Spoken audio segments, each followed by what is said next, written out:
I'm a 34-year-old male working as a pilot for a well-known aviation company. I've been married to Eva, who is 30 years old, for the past 3 years. Our paths crossed about 5 years ago at a party, where she was a senior executive in the same company, handling more of a corporate role in the back office. We had a few encounters at office parties before we started dating. Eva was an incredibly attractive, confident, and intelligent woman. As a pilot, I'm constantly surrounded by good-looking people, but what drew me to her was her intelligence. She had a way of keeping me grounded, both figuratively and literally. Maintaining a relationship with a pilot isn't simple due to our irregular work schedules, jet lag, and constant exhaustion. However, Eva was remarkably understanding. Most of my previous relationships were with either cabin crew members or ground staff, and they never lasted long. Eva brought a new sense of vitality to my life. That's how our connection grew, and we dated for 2 years before getting married. But things have taken a different turn in these past 2 years. While I don't anticipate married life to be as thrilling as the dating phase, it should still be a source of happiness.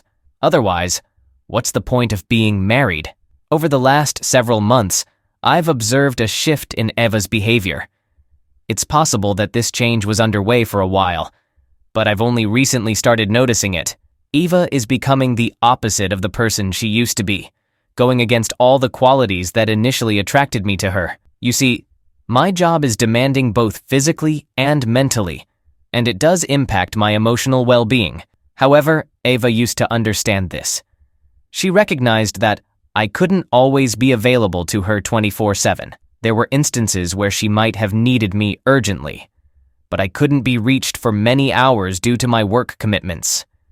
This is just a part of my profession. My previous relationships didn't last due to a lack of time and feelings of insecurity. Most of my breakups were a result of one or both of these issues. In most cases, I couldn't devote the expected amount of time to my partners, or they felt unsure about my interactions with attractive coworkers during my long and solitary flights. The reason my relationship with Eva succeeded was her lack of insecurity about me. However, like I mentioned, she's changed. This transformation began about 4 months ago when I had to cover a colleague's shift on the day before Eva's birthday. I had taken 2 days off to spend quality time with her at a resort for her birthday. Unfortunately, on the evening before her birthday, my colleague had to leave unexpectedly due to a family emergency. I think his daughter was ill, but I'm not entirely certain. This compelled me to fill in for him. I expressed my apologies to Eva and explained that it was only for one night. I assured her that I would return the next morning, on her actual birthday, and we could celebrate throughout the day. She was visibly upset. I tried to make her understand that this was beyond my control, and I had no other option. I asked her if she preferred to stay at the resort alone for the night or if she wanted to go home, and we could return the next day. She opted to stay at the resort by herself. I left during the evening. It was a flight within the country, so I came back by the morning. Once I landed, I called Eva right away and told her I'd be at the resort in an hour. I tried my best to explain why I wasn't there at night, but she wasn't happy. She stayed quiet and grumpy for most of the time. She acted like celebrating her birthday was a favor to me. I thought she had a right to be angry because of my sudden work commitment, but she stayed irritated after that. A week later, I asked her if she was still mad at me. She replied that she wasn't. She had gotten used to me not being around. It was clearly sarcasm. Even a child could understand it. I wanted to have a sincere talk with her, but she dismissed it, saying it wouldn't help and she would always have to make compromises. I'm not sure, but I thought she was trying to make herself look like the victim. Since then, I noticed she had 2 main moods. One was just normal, where she wasn't happy, angry, sarcastic, or anything. Just plain. The other was cranky, when she complained about everything related to me. We've had several arguments over the past months where we discussed our problems. I'm not perfect, she mentioned many times when I acted badly, but I admitted to it and promised to improve. However, when I tried to talk about my concerns, she got defensive and turned the situation around on me. She claimed I caused her to act in a foolish way, that I was the reason for her behaving badly. Really? More often than not, I was left feeling surprised and confused after those conversations. I talked to a fellow pilot about whether he was dealing with a similar problem, as a big part of how we act is influenced by our job. I shared my situation with him while we were on the same flight. He listened closely and then laughed, saying, "Wow, is every woman like that?" I asked him to explain, and he told me his wife also complained about him not being there for her physically and emotionally. He also said that every woman tends to blame her husband in the same way. I don't want to upset anyone, but I honestly don't think all women are self-centered. After chatting with my coworker, I tried to ignore the issue, hoping that my wife's mood swings were just a temporary thing and would go away. But they didn't.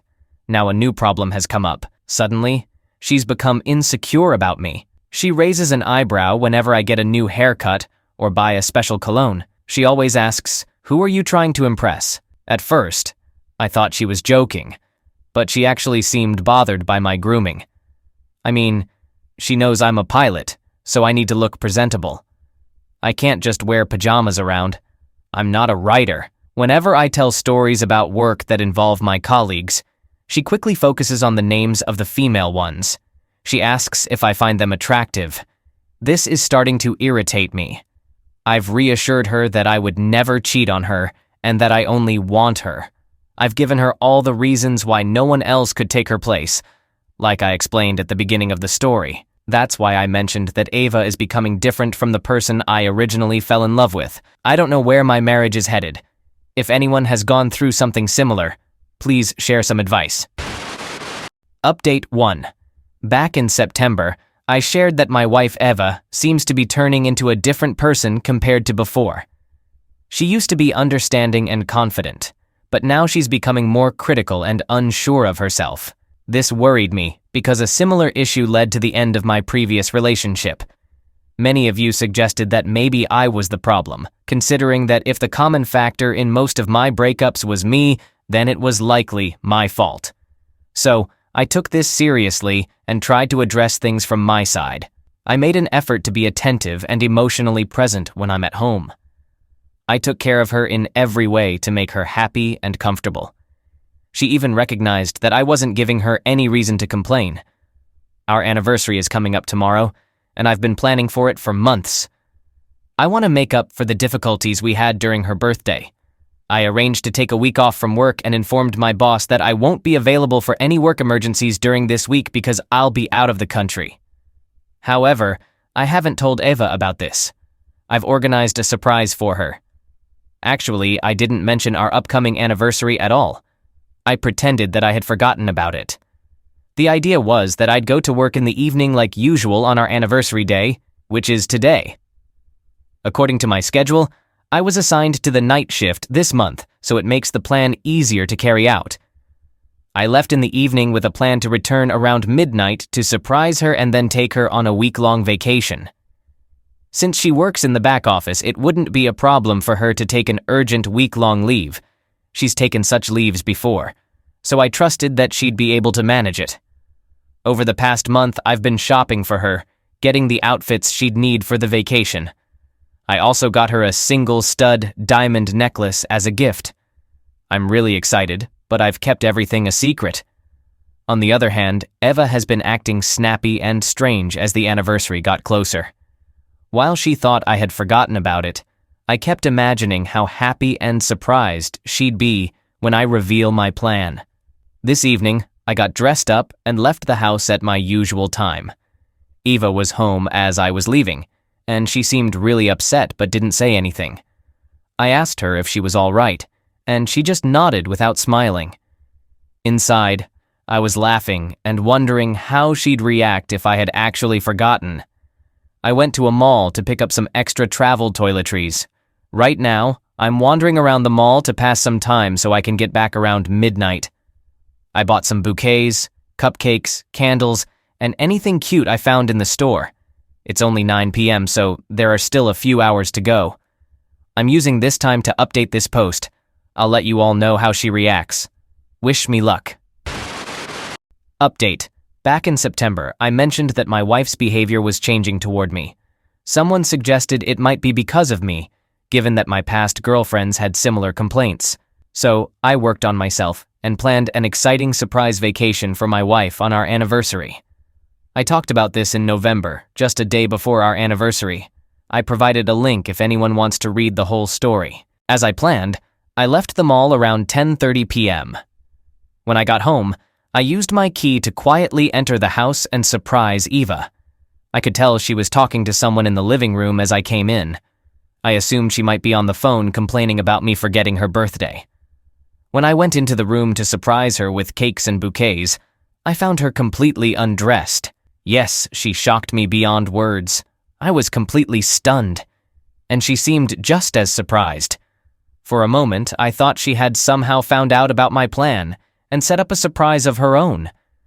I was almost going to laugh and admit she got me when a man walked out of the bathroom, also undressed. It all happened incredibly fast, and none of us had a chance to say anything.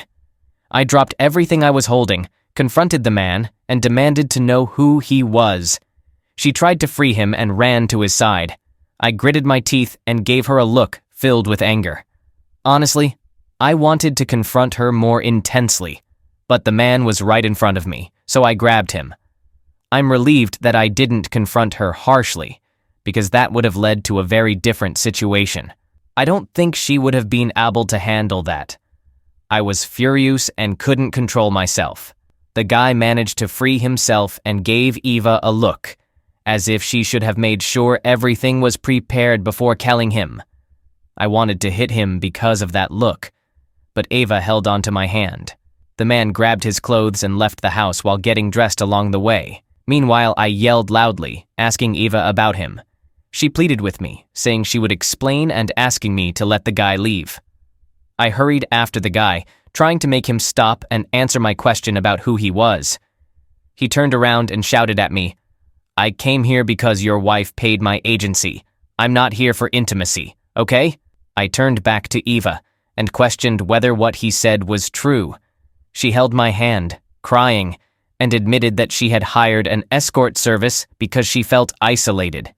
She thought I had forgotten our anniversary, and in a moment of anger, she wanted to hurt me like I had ruined her birthday. She told me I hadn't been giving her enough time and attention, which she needed from me. I had been prioritizing my work and emotionally distant.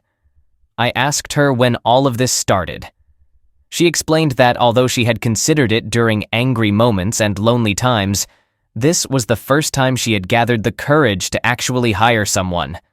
She said she was shattered and overwhelmed by my behavior on that day, so she wanted to clear her head. She argued that technically she hadn't cheated on me because I arrived before they could do anything. I don't know if they had already done anything, but judging by the state of the bedroom, it seemed like they hadn't done anything yet. It's been a week since that day, but I'm still struggling to accept the fact that my wife was on the verge of being unfaithful. She assured me she wouldn't do it again. Unfortunately, the anniversary was ruined regardless. I was so down that I didn't even cancel the reservations. I received a call from the airline in the morning because I had done the online check-in but didn't show up. I canceled the hotel bookings then. I stayed locked in the bedroom almost all day, drinking until I passed out. I'm not sure what she did that day, and I didn't bother to check.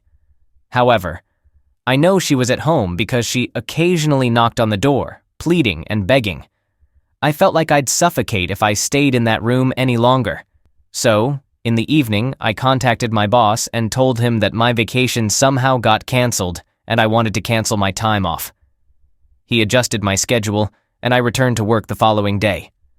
I wanted to clear my mind before making any decisions. I know she didn't actually cheat, but she came close to it. But what if I truly forgot? Does that justify her potentially cheating? I'm not sure.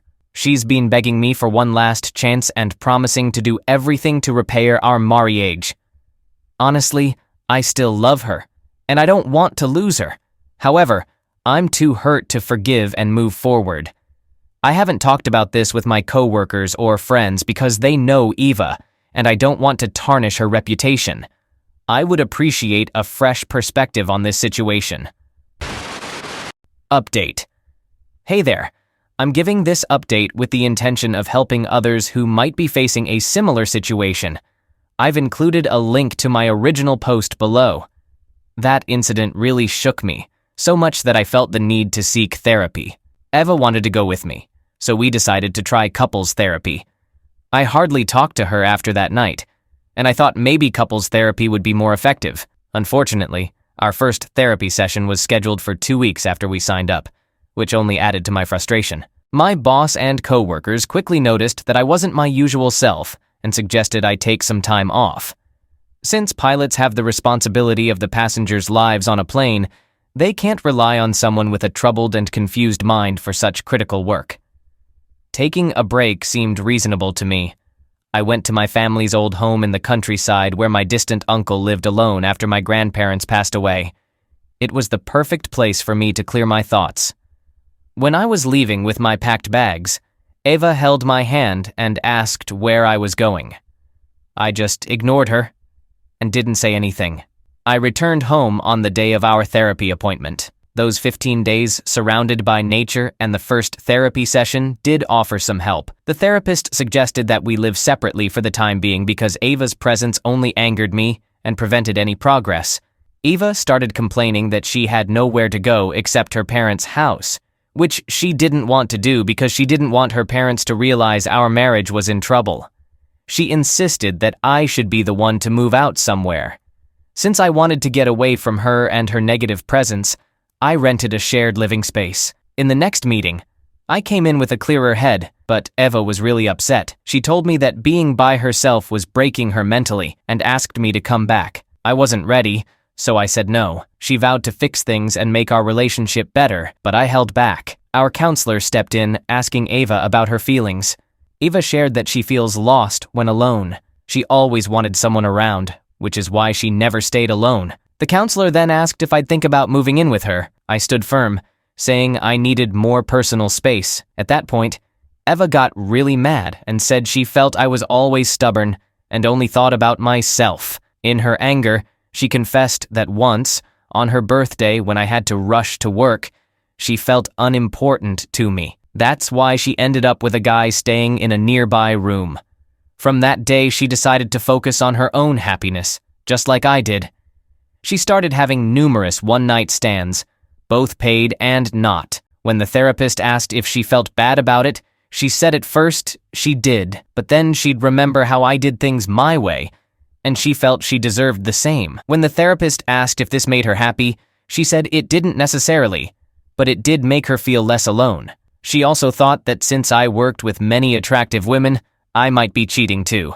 That, I believe, is when her insecurities began. I was initially furious with her revelation, but I calmed down as the therapist talked to her. I sat there quietly, feeling a bit sorry for her deep down.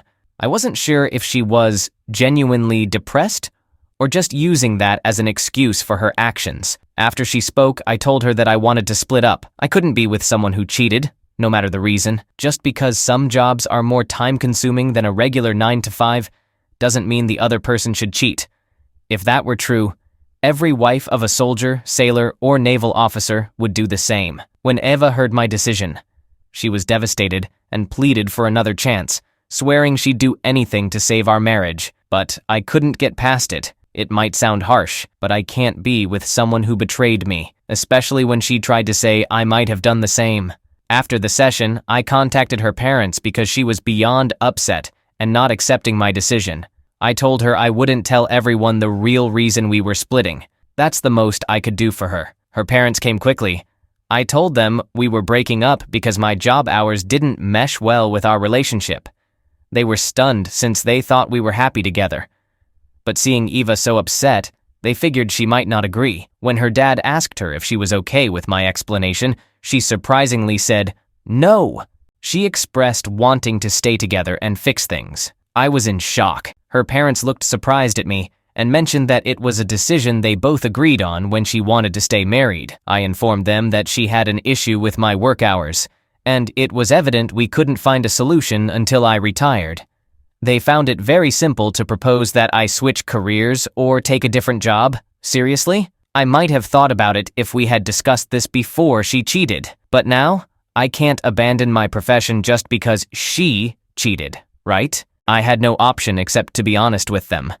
Her father got nervous and accused me of making up the story to get rid of his daughter. I emphasized that Eva needed to speak out, or I'd have to bring in legal measures and involve the therapist. Eventually, she spoke up, and, like usual, she pointed the blame at me, saying it was because of my selfishness and emotional distance that she felt forced to do it. Her father asked her mother to pack Eva's things, but didn't say anything to me afterward. Eva begged her dad to persuade me, but he didn't show any change. The following day, I initiated divorce proceedings, and the process is still ongoing. I'm writing this with the sole aim of raising awareness among people about the challenges of demanding professions. I got married to my first wife, Olivia, when I was 24 years old. We were both young when we fell in love. Back then, I believed she was the perfect woman for me. However, I was quite mistaken. There was a time when I thought we were deeply in love. But she didn't hesitate to leave me for a wealthy businessman. That's when I truly understood her intentions. I can't precisely recall the first instance I noticed Olivia. We grew up in the same small town and went to the same high school. But during those days, we weren't part of the same friend circle. She was one of the most attractive girls in our school, and I was just a geeky kid. I never imagined I'd have a chance with her. Jump ahead a few years. After completing university, I returned to our small hometown. I was getting ready to start a job at the veterinary clinic and had just moved into a new condominium. Of course, transitioning from a fast-paced city life back to a quiet small town was a significant change. Nevertheless, I was eager to reconnect with old friends and be close to my family again. A few nights after moving into my condo, I headed to a downtown bar to catch up with old friends. I offered to treat everyone to drinks and walked up to the bar. As I approached, I noticed something strikingly familiar about the bartender. It took me a moment to realize who it was. Then it hit me. The gorgeous girl I used to see in the high school hallway every day had transformed into a woman. "What can I get you, honey?" she asked me. I can't deny what happened next. My heart raced, and I felt a surge of nervousness. In that instant, I felt like an awkward teenager all over again. I just stood there, my face showing total confusion. It might have lasted only a few seconds, but it felt like an eternity.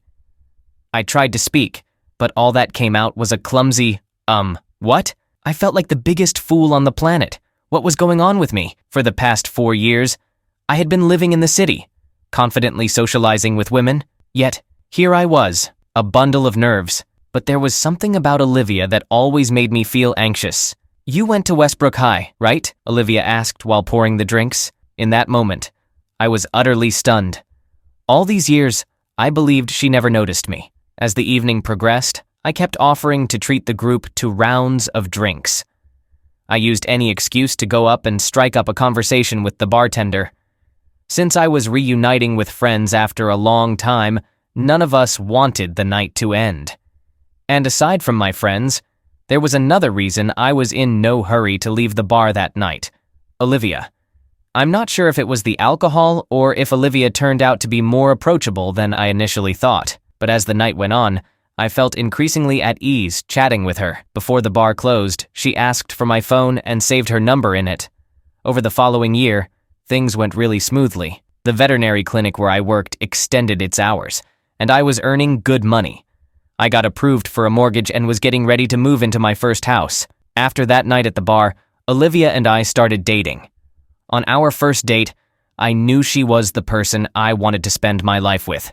I proposed to her just 5 months into the relationship, and she accepted. We got married within a year. My friends and family thought I was moving too quickly in the relationship, but I didn't let their opinions bother me. During the initial years of our marriage, everything felt like a fairy tale. I earned enough at the clinic to support both of us. We weren't wealthy, but it was sufficient to cover our expenses and get by. After our marriage, Olivia decided to leave her job at the bar. She explained that she wanted a break from work to focus on her art. This surprised me initially since she hadn't shown any interest in painting or drawing before. Nevertheless, I wanted to support her as her husband.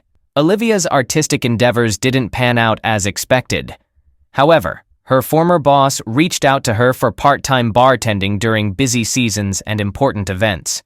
She was skilled at it and enjoyed the work, but she didn't want to make it a full-time commitment. Things were going well for a couple of years until one day Olivia's previous boss contacted her again. This time, it was for a significant corporate event happening in town. Business leaders and CEOs from across the state were coming to our small town for a month-long summit, focused on business expansion and investment opportunities. Olivia's boss needed an experienced employee for this event, and Olivia was asked to join temporarily.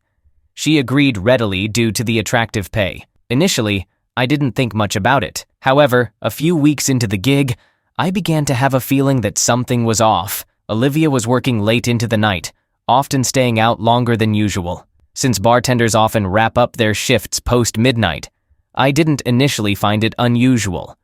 During the initial days, she would return home around 3 a.m. After a week, one morning, my alarm went off at 7 a.m., and I noticed Olivia wasn't in bed beside me. I checked my phone and found a text from her. She explained that it was the final night of the corporate event, and the attendees were staying late due to the significant investments they were making. She had no idea when she would be done. I accepted it as a one-time occurrence, considering the importance of the event. However, as time went on, her schedule began to raise suspicions. I usually left for work at 8 a.m., and often she wasn't home by then. By the time I returned home, she had already left, meaning days could go by without seeing her. I asked her when she'd be back, and she mentioned 9 a.m., yet when I reviewed my house's CCTV footage, it showed she usually arrived around noon, not looking fatigued. Plus, bars don't usually operate during the day, especially retaining night shift employees. I had always been a trusting husband, but something felt off. In the fourth week, I decided to adjust my schedule and leave for work at 9 a.m., but she still wasn't home. To clear the air and address my concerns, I decided to visit the hotel where she was staying. This was a high-end 5-star hotel hosting the Business Summit. Olivia's company was handling the bar and bartending services for the event. Along the way, I picked up a berry smoothie and a fresh croissant, knowing they were her favorites. My intention was to drop these off for her at the bar. Upon my arrival, I found the bar closed, with locked doors, dim lights, and eerie silence. I approached the hotel reception to inquire about the bar's operating hours. The receptionist gave me a strange look, considering it was 10 a.m. in the morning. She informed me that the bar closes sharply at 1 a.m. I then questioned if the bar might be open all night due to the ongoing business summit. She seemed confused by my question and promptly dismissed it, finding my inquiry unsettling. Before this incident, a nagging feeling had been hinting that Olivia might not be truthful. I was reluctant to accept it. I messaged Olivia to ask her whereabouts, and she claimed to be at the bar. I sent her a photo of me standing in front of the closed bar, urging her to come out so we could discuss matters. She mentioned she'd be home in an hour. Due to work commitments, I had to head to the office, but my mind was preoccupied. I instructed Olivia not to leave home until we had a proper conversation. After wrapping up work, I hurried back home. As I arrived, I noticed Olivia's car in the driveway. Somehow, I sensed that things were about to change dramatically as I entered our house. However, the surprise that awaited me caught me off guard. Stepping through our front door, I immediately felt a shift in the atmosphere of our home. I wasn't usually one to notice small details. That was Olivia's forte. Yet, something felt amiss. Olivia sat at the kitchen table, her demeanor rigid and uneasy. Her expression held the weight of undisclosed news. And then, my gaze shifted to the 3 packed suitcases behind her. At first, she remained silent, which made me extremely uneasy. I couldn't tell if she was struggling to find the right words, or if she expected me to initiate the conversation. Each passing moment felt excruciatingly long, as I questioned her about the packed suitcases. Her tearful reaction began when I asked her about them. She tried to explain that she had an opportunity she couldn't ignore, and was leaving to pursue her dream. Her voice quivered, and she avoided making eye contact with me. This behavior only confirmed to me that her words were far from truthful. As she continued to lie, my anger started to rise. I'm usually quite calm, but the betrayal from the person I trusted the most ignited a rage within me. Overwhelmed by frustration, I slammed my hand on the table and demanded that she be honest. Throughout our 2-year marriage, This was the first time I had ever raised my voice to Olivia. Dealing with lies can bring out the worst in anyone. Finally, she confessed the truth. I almost wish I hadn't asked to hear it, because the pain of that revelation still haunts me today. My wife was leaving me for one of the businessmen she had met at the bar, some wealthy individual who lived in a different part of the state. It's been 5 years since then. Of course, that period was challenging for me, but the specific details of that time aren't relevant now. I sold the house we used to live in and moved to a better neighborhood. I'm now happily married to a wonderful and driven woman named Kara. We're also expecting a baby. Life is going well, so why dwell on the past? For the past few years, Olivia has been a distant memory. However, a few days ago, I received a text from her saying she's back in town and wants to meet up. I initially ignored her messages, but she kept messaging me persistently, claiming it was something urgent. Here's the dilemma. I don't want her to re-enter my life. Yet, I'm also curious about this urgent matter she wants to discuss. What should I do? Update. Recently, Kara and I welcomed our baby boy into the world, and we're getting used to being new parents. Following some of your suggestions, I thought that Olivia might want to meet up to apologize. I decided to give her the benefit of the doubt and agreed to meet her for coffee. When I got to the coffee shop, I saw her sitting in a booth, waiting. She smiled when she saw me, and for a moment, I considered that some of you might have been right. Maybe she just wanted to make amends. At first, she acted casual, engaging in small talk as if we were catching up after not talking for years. But I noticed she was up to her old tricks. While discussing her return to town, she seemed to find excuses to get closer to me or touch my hand. I tried to distance myself and brushed off her advances. It was clear she believed she could win me over. I moved away and firmly told her to respect boundaries. I could see her face turn red as she realized I wouldn't give in. She claimed she missed me, although I knew it was false. She had swiftly abandoned our marriage when a wealthy man showed her attention. In the past 5 years, she hadn't tried to contact me even once. That's when I called her out on her act and asked for the real reason behind her urgent meeting request. Tears welled up in her eyes, and this time, I didn't feel sympathy witnessing her pain. This was just a fraction of the emotional suffering she inflicted on me by leaving. She acknowledged betraying me and my hatred for her, but she said she had no one else to turn to. Strangely, as much as I hated her, I still felt some concern for her as a fellow human being. A part of me was curious about her motives and why they involved me. I inquired about what she needed from me. She requested a loan of $5,000. You see, her millionaire boyfriend never committed to her with a ring. When he moved on to his attractive new assistant, he kicked Olivia aside. Now, she's left with nothing. It looks like karma finally caught up with her. I don't know why I was taken aback by the revelation of her request. During our time together, love blinded me. But after she left, I realized my role in her life. You see, she never really noticed me when we were young. However, that night at the bar, she overheard me and my friends talking. She learned about my promising job and my new condo. Maybe, after a few drinks, I even mentioned my income. She saw dollar signs and a guy naive enough to fall for her charm. Of course, I only recognized all this after she was already gone. I didn't have any intention of lending her money, but my curiosity got the best of me. I asked her to explain why she needed the money. She proceeded to share all the current details of her life. After her relationship ended, she returned hoping to stay with her parents temporarily. However, she hadn't kept in touch with them, so she was unaware that they had sold their house and moved into a small one-bedroom apartment by the beach. Olivia explained that she needed the money to get her life back on track, including renting an apartment. She also wanted funds to cover expenses while working on a painting that she hoped to sell to a trendy city gallery. Naturally, I questioned her about whether the gallery had shown interest in her work. She had mentioned an interest in art during our marriage, yet she hadn't produced a single painting or anything artistic during those 2 years. To be honest, I had no idea whether she could even paint. I had never seen any of her artwork. Olivia confessed that she hadn't contacted anyone from the gallery. She planned to create a piece to present to them. This was quite characteristic of Olivia, believing she could simply walk into a place and instantly impress people just by being herself. I promptly declined her request. I didn't say it harshly. I kept my unkind thoughts to myself. Instead, I told her the honest truth. I had just become a parent and was dealing with a mortgage. I couldn't afford to spare that amount of money at the moment. She tried to negotiate for $3,000, but I stood my ground and didn't give in. She started explaining her concerns about not having a place to stay. The bar where she used to work was now under new management and didn't require her help. No matter what she was attempting to sell, I wasn't buying it. If she wanted to figure things out for herself, she should do it using her own resources. I reminded her that I had supported her during our marriage, but she chose to pursue a relationship with a millionaire.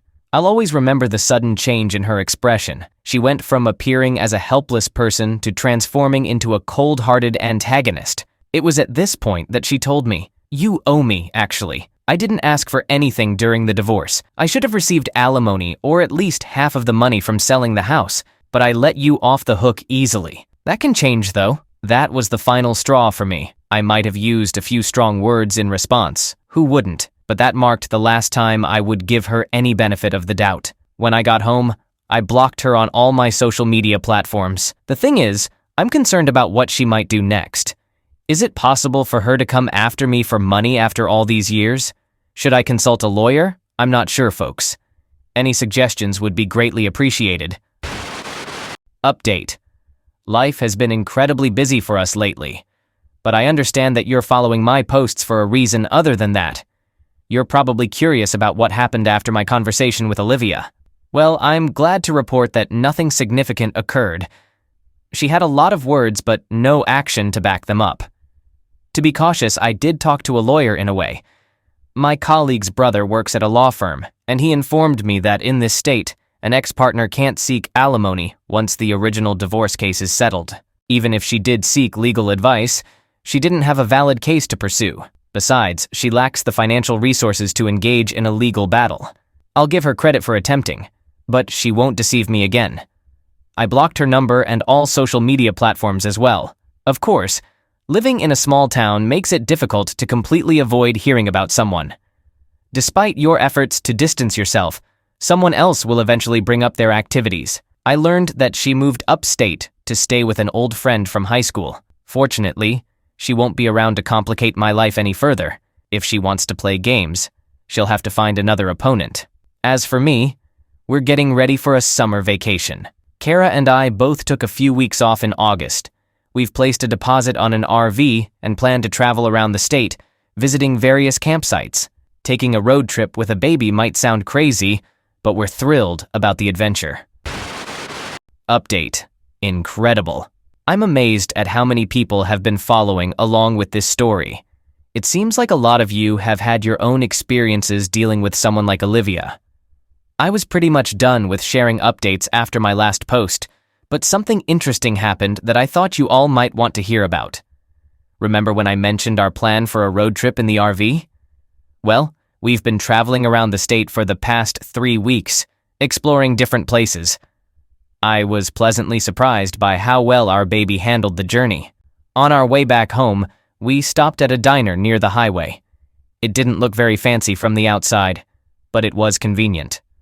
Both Kara and I were too hungry to be too choosy about where we ate. While we were seated and had placed our orders, I excused myself to use the restroom. As I was washing my hands, I heard some commotion outside the restroom doors. It seemed like a manager was reprimanding one of the employees. I overheard the manager mentioning that it was the 3rd complaint they had received about this employee just within that week. Apparently, the employee had given a 4-year-old hot sauce instead of ketchup. Then I recognized a voice that sounded very familiar.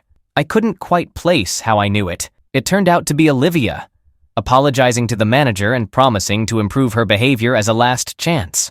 Normally, I would have stayed in the restroom until the conversation ended.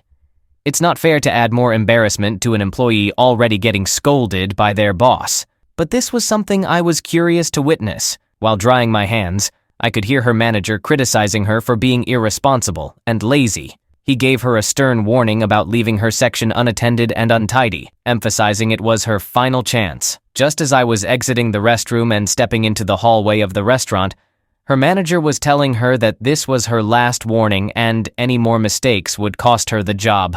The expression on her face at that moment is something I'll always remember. I'm sure I was the last person she wanted to see when her manager delivered those words. I didn't say anything to her. However, her manager seemed a bit embarrassed that a customer overheard his conversation. He came to our table, apologized, and offered Kara and me a free dessert. Honestly, I didn't expect much from that little diner, but getting free pie and witnessing my ex-wife facing consequences for her actions made it worthwhile. I'll definitely leave that place a positive review later on. I guess this will be the final update regarding Olivia. My focus is now on my family and career. It seems she's facing the consequences she deserved.